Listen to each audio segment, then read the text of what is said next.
Nigeria's most urgent challenge as climate change, insecurity, and post-harvest losses threaten the stability of the nation's food systems. President Bola Tinubu is championing a bold agricultural push aimed at tackling food insecurity and reviving Nigeria's farming sector. With strategic policies and grassroots initiatives, the government hopes to turn the fertile land into lasting prosperity. One of Tinubu's first major moves was declaring a state of emergency on food security in mid-2023, which set the stage for urgent actions and community-driven solutions. Now hitting his 2-year mark, how much of this vision is taking root and what impact is it having on the lives of everyday Nigerians? Joining us in the studio is the agri-consultant to Ogun State Governor and MD Bama Farms, Wale Oyikoya. Good morning. It's good to have you join us. Nice to have every one of you. Good morning. Great. Good morning. Now, when the president came in, like we mentioned, the swift step he took, first of all, was to declare a state of emergency on food security. And afterwards, he started putting in policies in place to addressing all of it. At some point, we saw a reduction in the prices of certain food items. And then we're still having issues of insecurity, climate change issues. And then the question is, have the president, though communicated strategically his plans, execution, how far have we come with that? Have we been able to get that result we desire in the past 2 years? Well, I think this is the first time we say we are having a very bold and courageous president, because all the time we keep on talking about mechanization because of our populations. We are being deceived with our population because it's been a while that we have a census, so maybe over 10 years ago.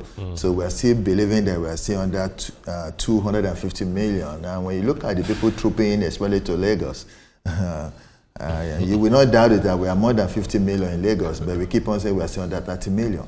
So we have been saying this since President Obasanjo's regime, that the only way out for us in this country is mechanization. Gone are the days that we used to do all this subsistence farming with cutlasses and hoe. And when you look at the population of people doing farming now, we see that most of the youth are not being encouraged. Just now that people are getting senses of belonging, that they could go into farming. Yes, President Bola Ahmed Tinubu have been very courageous, and this is what we've been crying about, that mechanization is the only way out. And because once there's mechanization, a lot of production will be improved.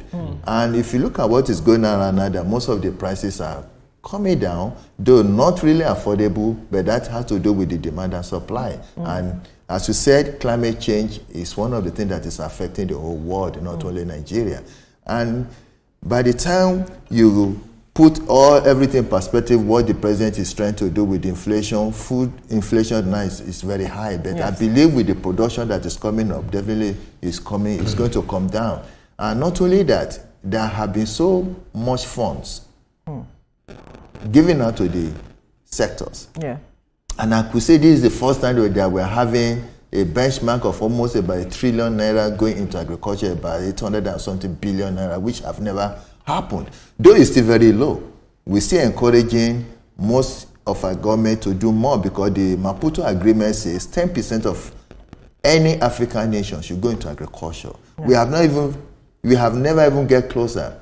The highest we ever get was 2% during the Obasanjo regime. And with the one we have now, it's close to 2% of our budget. So we can only encourage more, and for the Mr. President to do more, maybe to increase until to 5%. If we cannot even do 10%, because 5% will go a long way in terms of value chains, rural farming, rural road development, because without all these rural roads, most of these foodstuffs we are producing will not be able to come to the town. And this will even bring more food into the tables of average Nigerians. Okay, the state of emergency declared by Mr. President is supposed to achieve some of this.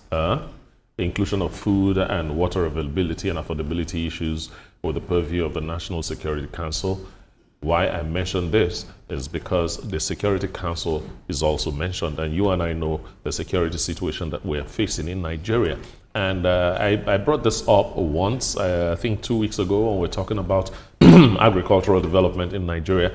And our guest says that the security is what we see on newspapers is not really as widespread as we think it is. What is your experience? Because you are a practical farmer. And what is your experience about it? Another side of my question is, how do we attract the young people back to the farms? They are all in politics now. Well, definitely when you talk of security, I think there have been a lot of improvement. And at the same time, we are seeing some of this violence coming here and there, especially what just happened in Benue State. But I believe it's a communal clashes. Some people just want to make names, especially when election time is coming. People want to make names that, yeah, we are here. With human lives? With human lives. It happens. It happens. It happens. That's sad. I'm being serious. It happens. And we have to stop putting the whole blame on Fulanis or the Hausa people. Some of these Fulanis we are talking about cannot operate within a community without the inside, without the people in the community, without the insiders. And you'll be surprised that most of these cow that some of these herders are using to roam about belongs to those people in the community. They will give marching order that anybody that comes your way that disturb you, for them not to graze the land, take them out of the way. It happens. I know all this. You understand? So even in the Yoruba area, even in the Southwest happen, not to talk of the Middle Belt or wherever it's happening now. Yes, you're talking about the youth coming to the agriculture. Well, I believe Mr. President knows this. That is why he was able to discuss with some of these youth that what are their problems. And without the agriculture, we have to remember that 60% of the workforce in this country come from the agriculture. So Mr. President is trying to increase that one from 60% to at least about 75%. And who are the people that are in the labor force? Young people. The young people. So the only way they can be attracted is through this modern agricultural mechanization that we are talking about. But I will just press further to Mr. President that everything should not be about all these big tractors. What about all these little modern tools that one can use with their hands that is going to do more? Because not everybody can afford these tractors, and the tractors cannot go around all the farmers. Because like myself, I have a very large farm of 100 acres of land. I have not even been able to get the tractors, though some of this federal government from the mechanization, agricultural produce, they came to my place that, oh, with all these kind of acres of land, you should be able to be entitled to tractors. But have been mapped a bit. Unfortunately, if you remember the other time that we were here, one thing I just want Mr. President to do, there are so many lands, because without land, there's something you can do in terms of agriculture. And there are so many lands that are just fenced by some of this military. We are no more in the military eras. They lay claim to most of this land, because I'm a victim of what happened in Lagos here in Ekpeland, where the military just came with no notice and just fenced us out. We couldn't even take a pin. And it was during the harvest season in December time. That will be painful. Very good. Up to this moment, we are still suffering, and some of us end up in the hospital. So we've been pleading with Mr. President to talk to this military men, release this land to farmers. They are not using it, just being fenced. And at the same time, I want Mr. Governor of Lagos State to listen to the farmer. It's almost 2 years now. We're almost about 50 commercial farmers. We have not got any succor from the governor of Lagos State. And they were the one that even gave us this land. The land was allocated to us by the Lagos State government. And for the past 2 years, we've been complaining. And nothing is being done. So if you want to encourage farmers, and you want food security to be increased, then there's no way you should be displacing farmers. Farmers everywhere in the world are supposed to be supported, not to be misplaced. I want to go grassroots with this question. We all know that the president is very active when it comes to agriculture and all of that. We've been speaking about 2023 where he declared a state of emergency. But my problem is, it seems like we've been talking a lot. It's 2025. And I'm telling you, I'm going grassroots because I'm very big on social media. I see what people write on social media. People are hungry. A lot of people complain that they don't even listen to the cries of the farmers. So now the question I want to drop is, we have come up with so many solutions. You are just bringing up solutions here. But when do we begin to see implementation? When do the average Nigerians now start to get food on their table? Because word on the street is that people are actually hungry. I quite agree with you, but at the same time, we cannot leave everything to the government. I said I wear two caps. I'm a farmer, and at the same time, I'm on the part of the But as a farmer, also. how difficult is it for you? You also face your challenges, if I'm correct. Yes. It's a human problem. You understand? And that's why I said that the government have a lot to do. When in terms of land, in terms of incentives, in terms of ease of doing business, it's very difficult. So with the president we have now, I believe he's a very listening president. I remember one time that we have a meeting with some of these people, and in the media also. So the media are very powerful to pass the message to Mr. President, because he listened a whole lot. I said, we cannot leave everything to the federal government. What about the state governors? What about the state government? And that is when the Mr. President said that every state governor should go back to their people and encourage them in doing farming. Because once you're able to feed your people, there'll be less crisis, there'll be less problem, and a lot of all these crises will be reduced. So just like what you said, you and me have a lot to do. When we talk of government, who are the people in government? It's we, your brother, my sister, so we can talk to them that listen. Food is very essential.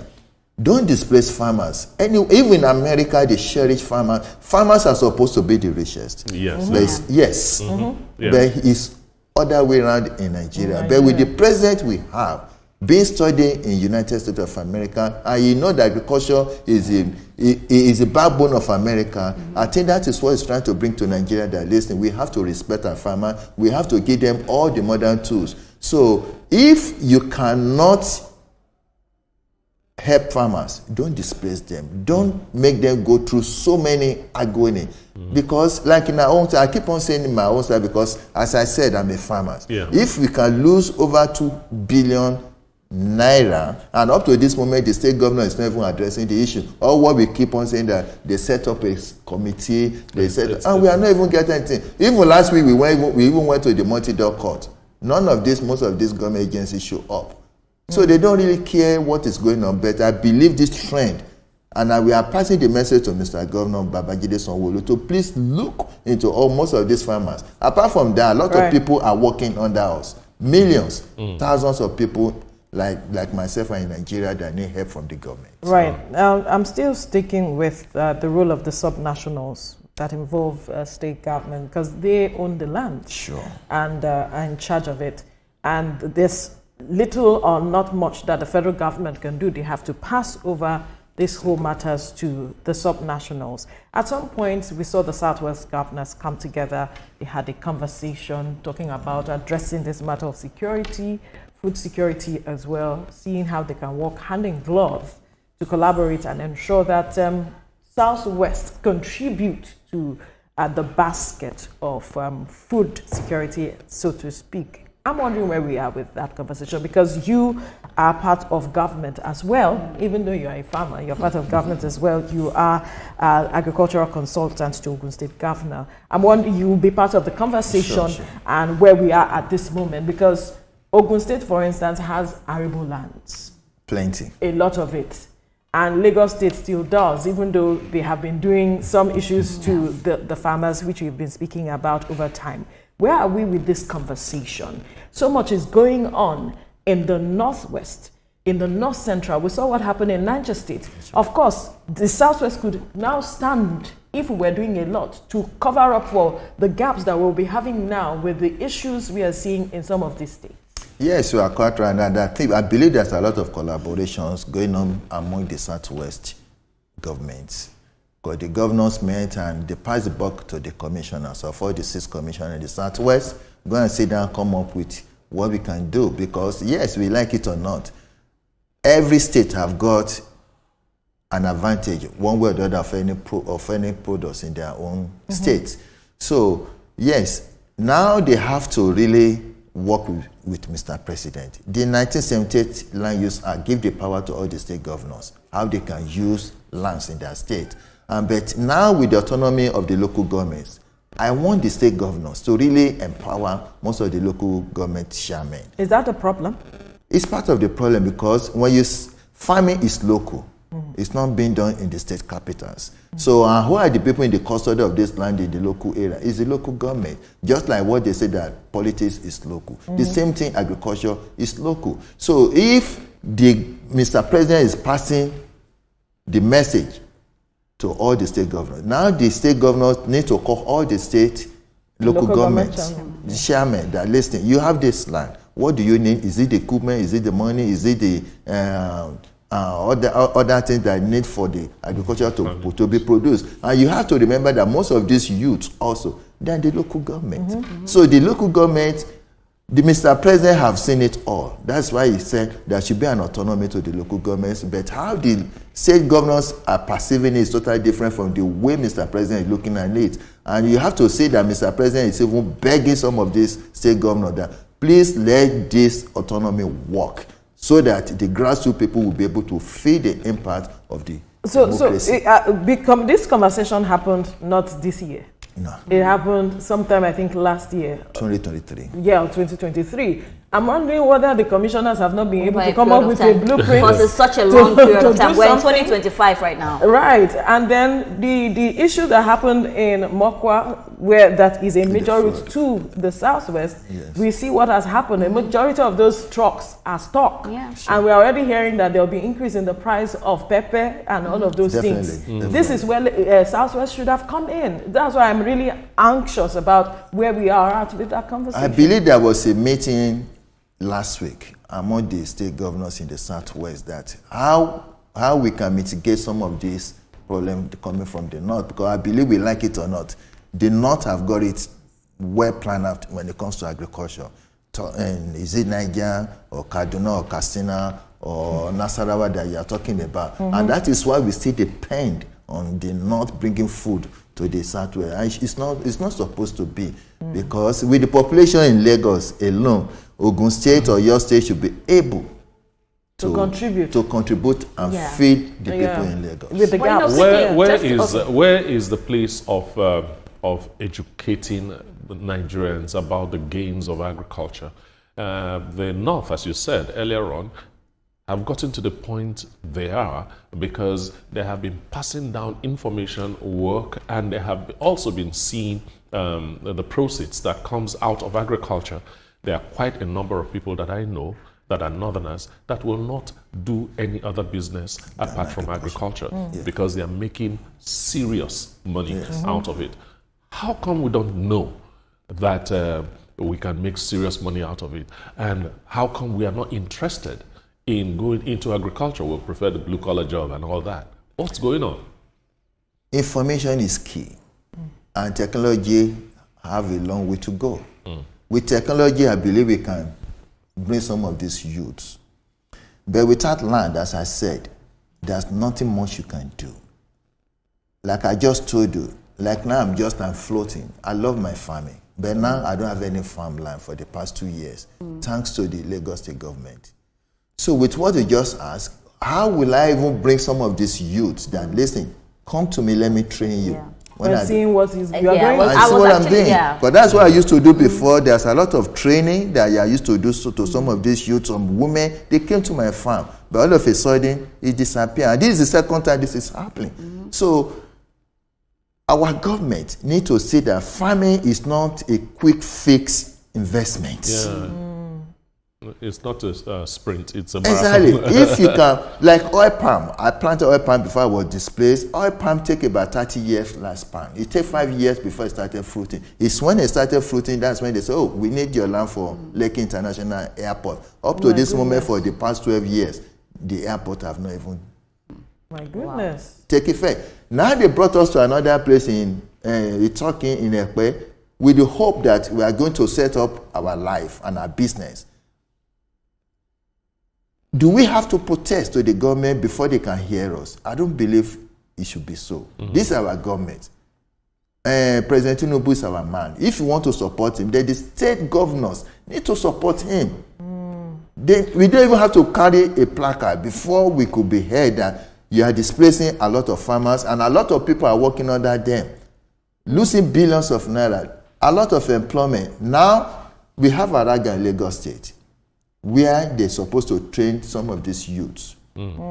Our youth have problem of their own, of this syndrome of Japa. I remember in Ogun State, when we want some of these young people to be training farmers or to be directing farmers, more than half of the people, of the young people that we employ in Ogun State, they all disappeared. They had traveled. Now the state is trying to start all over again. And it's not easy to train some of these people. So the youth is themselves, they need to really see that what do they really want? What can they really do? And sorry, as I keep on telling most of this youth, they don't have to go into the nitty-gritty of farming. With this, their phone, they can do trading on it. They can go to farmers, snap their produce, and upload it and sell it, not even in Nigeria, even abroad to export. So that's part of the education, that's part of the technology we are talking about. Not just using the phone for WhatsApp or for TikTok. They could make money from just sitting down in the corner of their house. And that's where information is key. You know, what you don't know, you cannot do. You cannot but do you know, we're talking about youth participating. Look at what happened to him. How many people can take that blow? No. Not how many young people can really take the blow. Like, I'm even surprised you took it. You're still standing strong and everything. But some people will just, as a youth, I will be afraid. Like, if this happens to me, where do I start from? Imagine taking all my savings and this happens. So in as much as we want the youth to come into agriculture, we still have to make it suitable for them. Not that you start farming and after a period of time, your land is gone and all your gazings are gone. But quickly, I wanted to talk about the cost. We've seen as the time the poultry farmers came out to speak about the high cost, you know, they're not even able to feed. You know, what's your take on this, and how can government also see into this? Yes, I think the government of President Tinubu is trying its best, especially in terms of grains. Because when you talk of poultry or livestock, it's nothing but grains. What they eat is nothing but grains, especially maize, and rice, and cowpea, and some of this soybean. So it's just about production. If you don't produce, that's why I like what Mr. President is trying to do now. Let us grow what we have to eat. Let us eat what we grow. And that is why you see some of these middlemen, they were shocked when Mr. President gave them import duties to about 180 days waiver to some of these people to bring the rice, paddy, and the maize. And you know what happened? Everybody have already speculated that they mop up of these grains from the farmer and kept it. And Mr. President just come out with a show that, okay, don't worry. We'll give them 180 days window to bring all this produce. That is why some of these middlemen could not even make money. That is why the price of rice and maize were able to come down. Okay. So we are part of our own problem. We are part of our problem. We created the problem. So we keep on talking about government. What about we that are, even we call ourselves, because we want to make money, we have to suffer other people. So just like what you said, we need to go back to the drawing board. If we are going to be truly to be able to be sufficiency in food production, and we have all the vast land. In fact, we have the best land in the whole world. So the problem is just implementing some of. We have the best policy in the whole world. The implementation and the people as well. But one issue that is my concern, even if we have all the policies, we have the implementation, whatever it is climate change. How prepared are we to addressing climate change? Recall 2012, how a lot of people lost their farmlands. In fact, that was, I think, the beginning of a majority of the problems we're suffering with regards to food sufficiency in Nigeria. Yeah, climate change is all over. It just depends on how we're able to mitigate about it. Have we been able to put measures in place as a country? Yes. Because right now we have a lot of storage facilities. You know, we keep on talking about storage facilities so that we have to reduce this post-harvest loss. Now, what I just want Mr. President to do now, that we cannot just keep on producing and eating without even keeping for the rainy day. We have to improve on our value chains. Once we improve on our value chain, production will be able to increase, and always try to mop up from farmers. Once they produce, there should be an agency to mop it off of them. They do it all over the world. That way, they don't suffer. That way they can easily go back to the farm, that they know that what they produce is going to be bought by an agency of the government. And what does the government do? they store it, and there's something they call warehousing. Warehousing means even as a farmer, you keep your produce in a warehouse. You can even use that produce to go and collect money in the bank as a collateral. As a collateral, yes. So the governments have a lot to do, and they have to put the right people that know most of these things in the right position. And not only that, I have to give it to Mr. President also that Bank of Agriculture that have been well neglected is now back on track. And it's been funded. The same with Bank of Industry. Bank of Industry are made for processing. That yes. If you produce, you want to put more value into your produce, come to us. We can give money to buy equipment. Yes, Bank of Industry is doing that, and with the Bank of Agriculture, and at the same time, insurance is very important. Because of this climate change you are talking about. Because if you are affected with a flood or fall back on insurance or parasite, so you fall down on insurance. So with the NAIC that the federal government is trying to bring up now, I think it's going to do well to the farmers if they can. We just hope that implementation gets it's just at the end of the day. and the state governor to really come up and support farmers. I'm looking forward to state governments and state governors taking the right, positioning themselves to work hand in glove with the federal government. That is the key for me. And with the local government also. As well. Thank you, Wale Oyekoya, agricultural consultant to Ogun State Government or Governor, and MD Bama Farms. Thank you so much for your time. Thank you so much. Thank you so much. Well, still ahead on TVC Breakfast, we'll assess the impact of partnerships on building disaster resilience. Stay with us.